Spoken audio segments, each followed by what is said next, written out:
Olá, tudo bem? Espero que sim.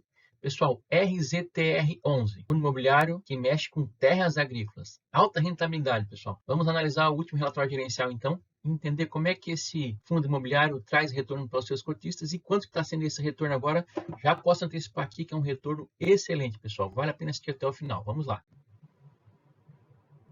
Pessoal, nosso canal aqui é um canal novo, desde novembro de 2024, estamos em busca de 1000 inscritos agora. Nosso foco aqui é educação financeira e investimentos, sendo ele em renda fixa ou renda variável, como ações, fundos imobiliários, ETFs, BDR e até criptomoedas. Então peço que você se inscreva no nosso canal, curta, comente, compartilhe. Conteúdo aqui de qualidade, gratuito, não estamos vendendo nenhum curso aqui. Nosso foco aqui é poder ajudar as pessoas a tomarem suas melhores decisões possíveis. Nosso canal aqui não tem recomendação de investimento, é simplesmente um canal educativo para questões financeiras. Conto com vocês. Antes do relatório, então, vamos entender como é que está a situação atual do RZTR11. Ele fechou cotado dia 24 de março a R$ 90,28. Ele está com PVP de 0,93, ou seja, ele está com 7% de desconto. Seus dividendos pagos em janeiro foi de R$ 1,10, em fevereiro R$ 1,05 e em março voltou a pagar novamente R$ 1,05. Em março ele pagou dia 11 de março e a sua data com é sempre no último dia útil de cada mês. Temos aqui o gráfico das suas cotações, então. Ele vem sendo negociado aí desde 2020 entre 100 e 105 reais, 108 reais mais ou menos, tal. Ele teve uma queda forte aqui no mês de fevereiro de 2023, voltou forte praticamente tudo que ele tinha caído já em dezembro de 2023 e agora em 2024 também, como todos os outros fundos imobiliários e fiagros também, ele caiu forte, voltou aqui os patamares de 80 reais. E agora já está aqui novamente em 90 reais, né? A gente vê que realmente ele fica se movimentando aqui em ondas, né? Como todos os fiagros e fundos imobiliários também. Com relação aos seus dividendos pagos, então temos aqui o gráfico da cotação.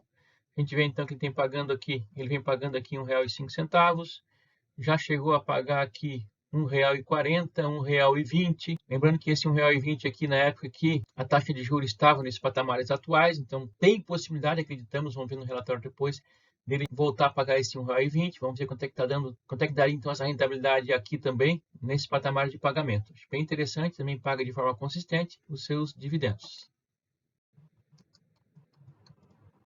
Fazendo o cálculo da rentabilidade, nós temos aqui o dividendo pago dividido pela cotação, então 1,05 dividido por 90,28, está dando então atualmente 1,16% ao mês, pessoal. Isso aqui isento de imposto de renda. Como eu falei lá antes, né? Caso ele venha pagar aquele R$ 1,40 aqui, nesse patamar de preço aqui, ele vai estar dando aqui mais de 1,5%. E caso ele pague aqueles R$ 1,20 também, aqui vai dar em torno de 1,3% ao mês isento de imposto de renda, pessoal. Então, tem muita chance sim desse fundo pagar mais nos próximos meses aí, o que já está muito bom nesse patamar que ele está pagando agora, né? Fazendo a conversão dessas taxas, então, nós temos que 1,16% ao mês equivale a 14,84% ao ano. Isso aqui é isento de imposto de renda. Vou fazer uma comparação, por exemplo, com o CDB, que rende 100% do CDI. Nós temos aqui 14,15% menos 15% de imposto de renda, se for deixar aplicado por 2 anos. Nós teríamos, então, 12,03% ao ano, já isento, né, de imposto de renda, ou seja, 0,95% ao mês.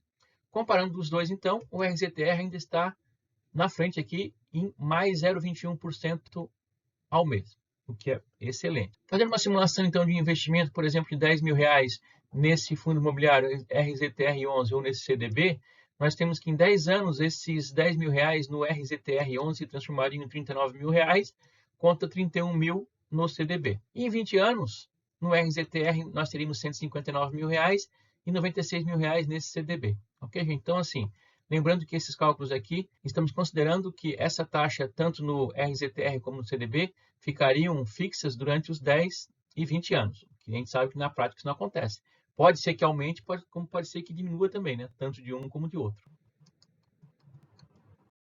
Vamos ao Magic Number, então, desse fundo imobiliário. Pessoal, antes de mais nada, não esqueça de se inscrever no nosso canal, pessoal. Estamos aí em busca de 1000 inscritos. Contamos aí com vocês. Vamos lá. Pessoal, o Magic Number, então, ou o número mágico, nada mais é o quê? Que a quantidade de cotas que eu tenho que ter de um fundo imobiliário para que no próximo mês, somente com os dividendos pagos, eu já consiga comprar mais uma cota. Assim eu faço aquela bola de neve crescer aí com o auxílio, com o poder dos juros compostos. Como é que eu faço esse cálculo, então? Divido a cotação atual pelo dividendo. 9,28 dividido por 1,05 daria 86 cotas. 86 cotas, então, daria um investimento de 86 vezes 90,28 de R$ 7.764,08. Então, com esse valor aqui, eu compro 86 cotas e no próximo mês eu já ganho dividendos suficientes para poder comprar mais uma cota. Assim eu faço aquela bola de neve crescer cada vez mais, né? Ok, pessoal, vamos agora avançar então lá para o relatório gerencial e entender como é que está a situação atual e quais as possíveis perspectivas aí para esse fundo imobiliário. Vamos ao relatório gerencial, então. Relatório do RZTR11, Fundo Imobiliário, referente ao mês de fevereiro de 2025. Algumas informações aqui. Taxa de administração é 1,25% ao ano. Taxa de performance é 20% acima do CDI, mais 2% ao ano. Outras informações referentes ao mês de fevereiro. Dividendo yield anualizado, 16,18% ao ano. Ele tem uma área total de 82.621 hectares. O valor da cota de mercado, R$ 85,30. Isso aqui final de fevereiro. Hoje já está um pouco mais, já está em R$ 90. O valor da cota patrimonial é R$ 96,63. Tem 22 ativos.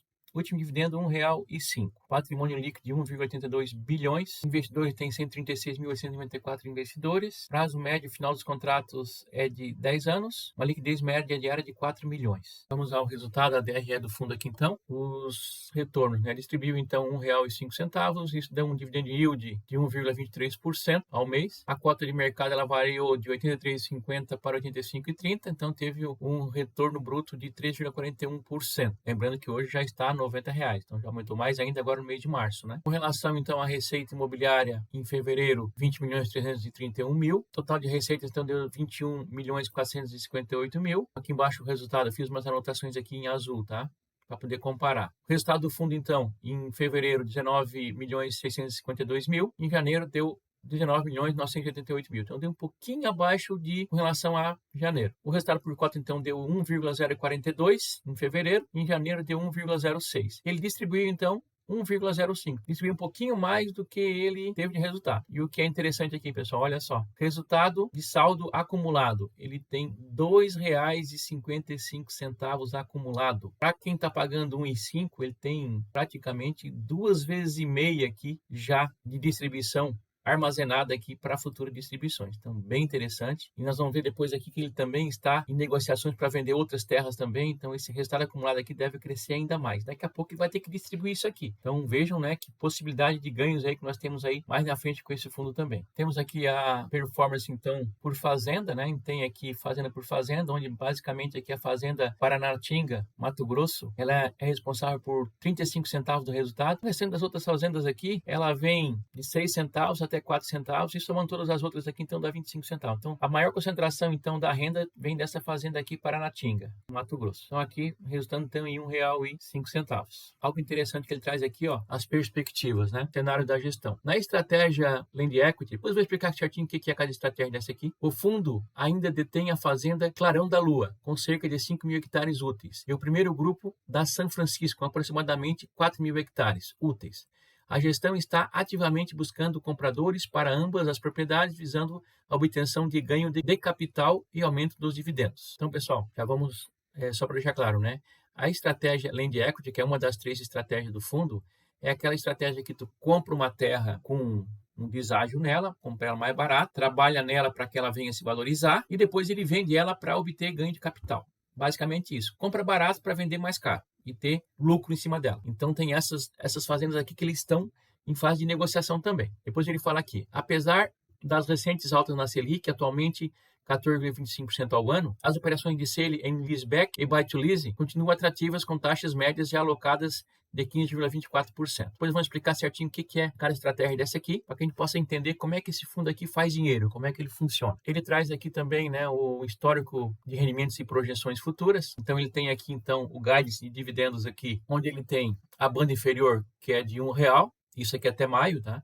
A banda inferior que é de R$ 1 e a banda superior que é de R$ 1,10. Então ele vem entregando bem no meio do guidance, né, da banda aqui, R$ 1,05. Então, bem previsível, né, até maio, garantindo aqui, então, de 1 até 1,10. Já tem uma estimativa aqui, né, de 1,5 pelo menos. Talvez até consiga mais, tá? Vamos ver isso aí depois. Aqui, com relação ao seu portfólio, né, ele vem, então, aqui nas 3 estratégias que ele usa. Então, em primeiro lugar, em caixa, né, então, ele tem aqui 6% em caixa e o alvo dele é ter 3%, então tem 3% aqui para negociar. A estratégia Buy to Lease. Buy to Lease é comprar para alugar. Ele tem 27%, então, do seu portfólio e ele quer ter 35%, então ele tem ainda 8% aqui para adquirir, então, imóveis, terras, né, para alugar, para arrendar. Ele tem aqui a outra estratégia, que é a sale e leaseback, ele tem 51% e ele quer ter 57% do seu portfólio. Sale e leaseback é o seguinte, pessoal. Eu sou um fazendeiro, eu tenho terra e eu estou precisando de grana.